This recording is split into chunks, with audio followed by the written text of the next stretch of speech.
पण राजाचा राजपुत्र वनवासाच्या 14 वर्षानंतर ज्यावेळी घरी परतला त्यावेळी ते मर्यादा पुरुषोत्तम राजा राम म्हणून परत आले.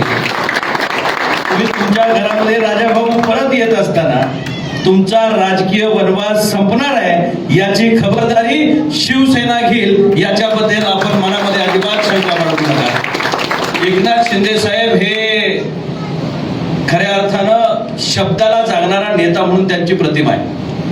आणि जे जे आज या ठिकाणी वर बसलेली मंडळी आहेत, अगदी ताईंच्या पासून आम्ही सर्वच मंडळी, आम्ही खऱ्या अर्थानं साहेबांच्या विचाराला ताकद देण्यासाठी म्हणून घराघरापर्यंत शिवसैनिक पोहोचवण्याचं काम या ठिकाणी करतोय.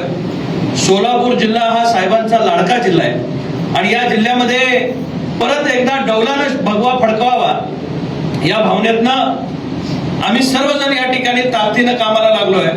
आणि आज हत्तीचं बळ पक्षाला या ठिकाणी प्राप्त होतोय.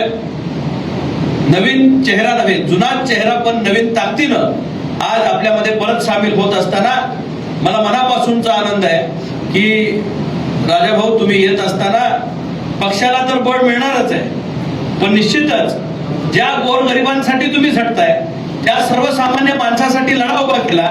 जी मतं पडली ती कुठल्या पक्षाभोवती पडली नाही, राजाभाऊ या नावाभोवती पडलेली मतं आणि त्यांच्या केलेल्या कामाभोवती पडलेली मतं आज शिवसेनेची ताकद वाढवणार आहे.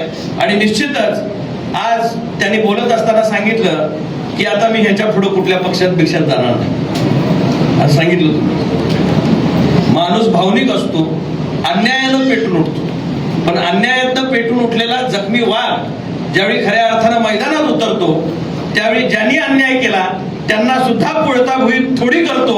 हे अनेक उदाहरणांना आपण या ठिकाणी बघितलंय. निश्चितच या ठिकाणी सांगेल राजाभाऊ आज शिवसेनेची ताकद, त्या भगव्याची ताकद आणि धनुष्यबाण बाळासाहेबांच्या विचार, आनंद दिघे साहेबांचा विचार आणि एकनाथ शिंदे साहेबांचं मार्गदर्शन, श्री श्रीकांत शिंदे साहेबांच्या युवा ताकदीची जोड या पक्षाला या ठिकाणी मिळालेली आहे. आणि आम्हा सर्वांची ही जबाबदारी आहे की ही तळागाळापर्यंत पोहोचवायची. आता ही खांद्यावर तुम्ही भगवी पताका घेतली, निश्चितपणे शिवसेना परिवारामध्ये परत एकदा मी आपलं स्वागत या जिल्ह्याचा संपर्क प्रमुख या निमित्ताने या ठिकाणी करतो. आपण